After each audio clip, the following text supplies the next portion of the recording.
Mm, Sanibona, and welcome to enye episode on my channel. I had a conversation namhlanje kuseni with umuntu engilokhunja, a very close, umuntu omdala nje engi-close naye. So we had a conversation. So mesiba ne-conversation, in the midst of leyo conversation leyo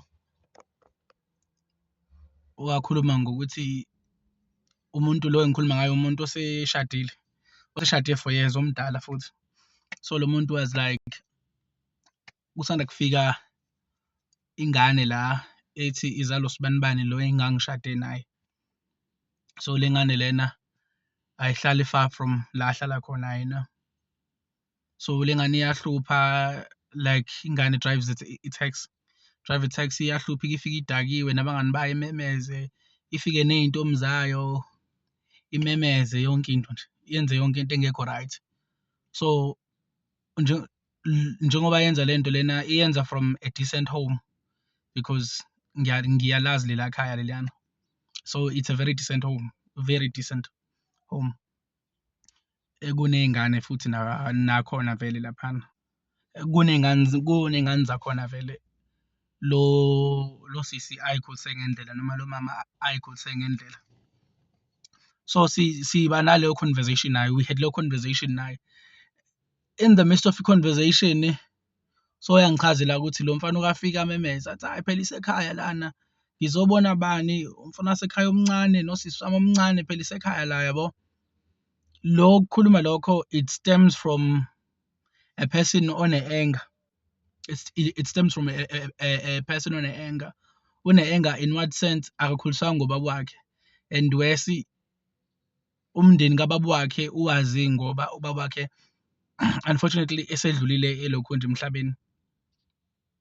So uthe ekhula umfana wangatshelwa ngokuthi kunobaba wakhe, uzowatshelwa ubaba wakhe ngoba ubaba wakhe esedlulile emhlabeni. So you can imagine ukuthi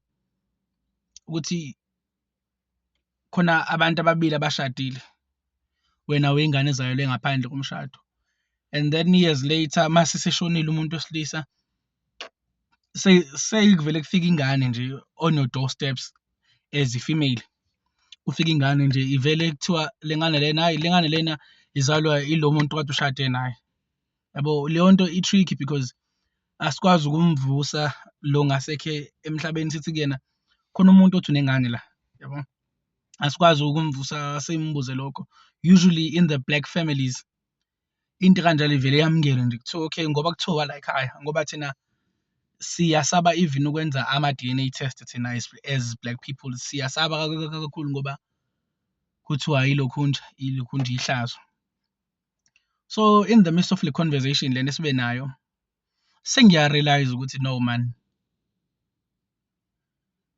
lema complaints lo mama nawo about lo mfana lona, those are the same complaints engacishe nami ngawa-creator, noma those are the same problems that I almost created nami, because I have been on a mission yokuthi I need to go back to my father's house.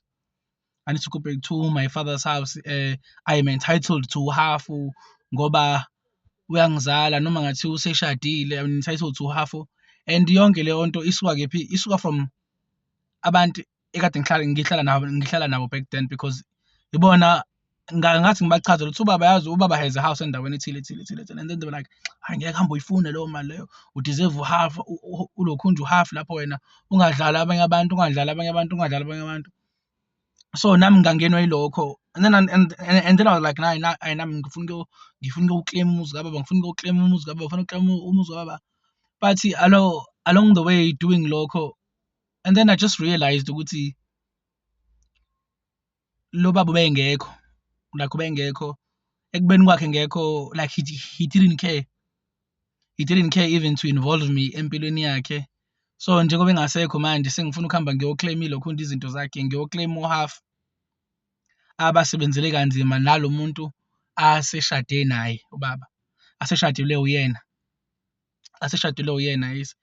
And mina sengifuna ukuyoclaima yonke leyo nto leyo, nalo muntu kade ngangifuni vele esaphila, kade ngangithandi vele esaphila. So I had to sit down and then be like, lento engiyenzayo like oqala nje, it's beneath me, it's below me, it's against my beliefs. For i-relationship yami nobaba ngiyazi ukuthi yayinjani.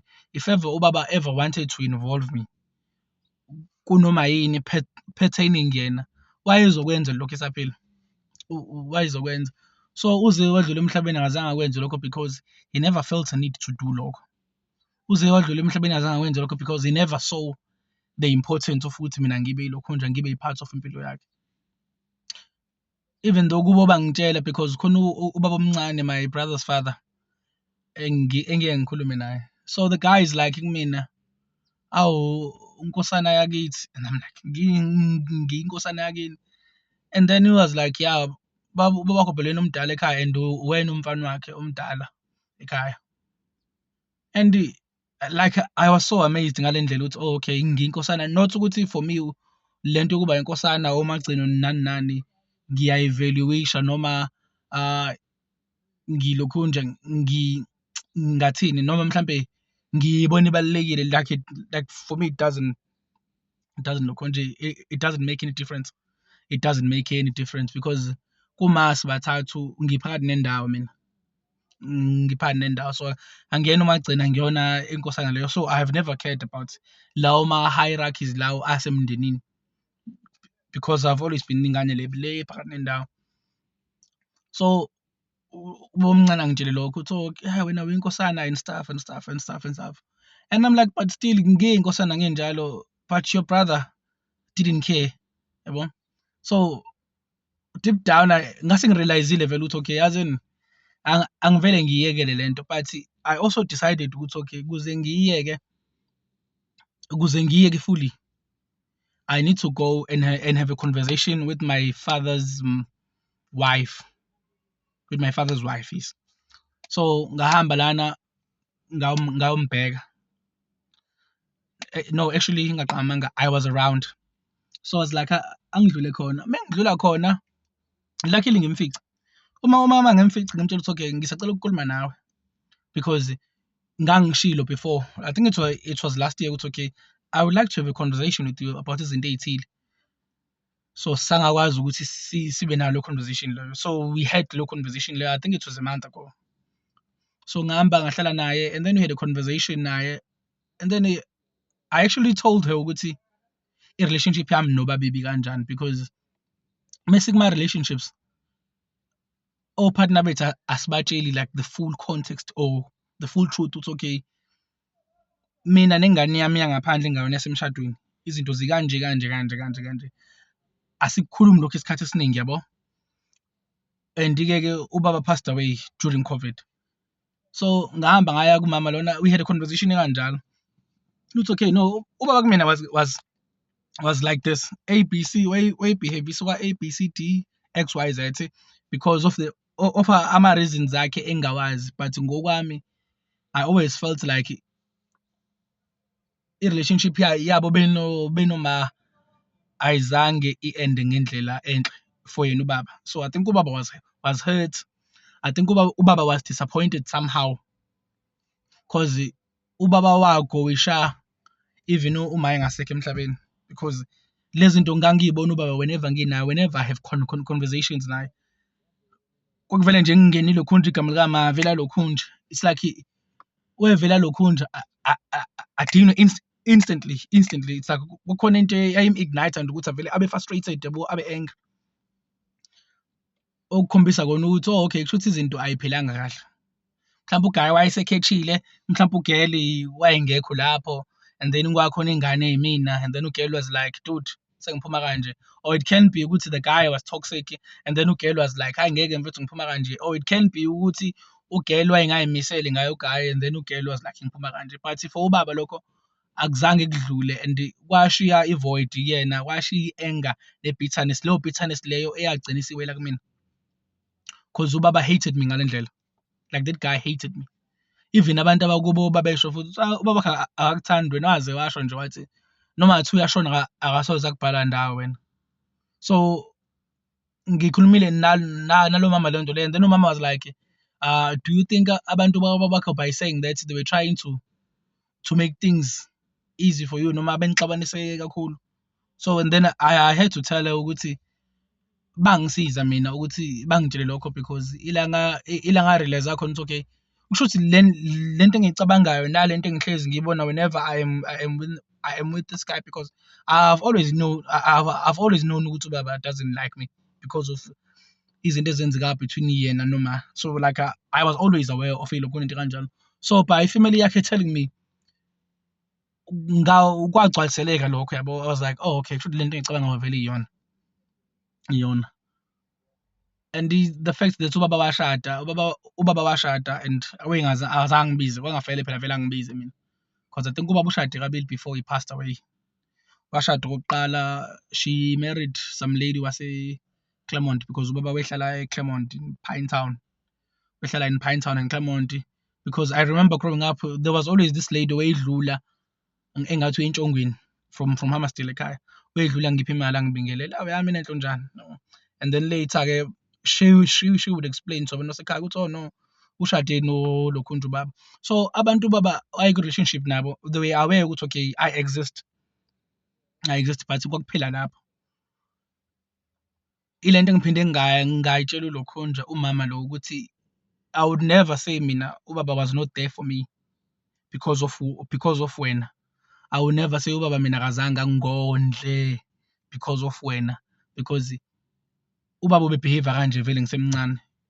Lo mama ashade naye wesibili engekho, nalo oqala ngisoze ngamblame because indlela ubaba kade iyona le, like it's inature yakhe le yabo. Ubaba didn't care. He didn't care. So we had a conversation, I think for like 3 hours. We had a conversation for like 3 hours, and into kade emphasize umama ukuthi I need to learn to forgive. Akasekho, sihlala endaweni yakhe yokuphumula nani. Okungenze ngamtshela ukuthi noma ngingathiwani, akekho umuntu one right to strip me away or to take away ama frustrations enginawo ngobaba. Akekho umuntu nawe onaleyo right leyo. If ever I feel like venting and being frustrated, kumele ngikwenze lokho, ngoba phela indlela ubaba atreat ngayo mina ngendlela azotreat ngayo umuntu aku relationship na it's going to be different vele. So akufanele kube khona umuntu ozo-invalidate my feelings, ozo-invalidate my point of view, ozo-invalidate the way ilokhunja ifilimu edlale ngayo between mina sinolokhunja ubaba. Akufanele kube khona umuntu onjalo. So I kept on emphasizing kuyena lokho, but she was like, no babakho ubeseshintshile. Yes, it can be ukuthi ubeseshintshile and bese kuthiwa ubesethola inkosi, but akazange akuthathe upon himself to say okay, konje nginengane umfana endala, inkosana they say, let me just look for him, ngihlale phansi naye because sengimdala manje, then be like, kodwa makuzange kulunge endaweni ethile, kwenza ukuthi nokuthi.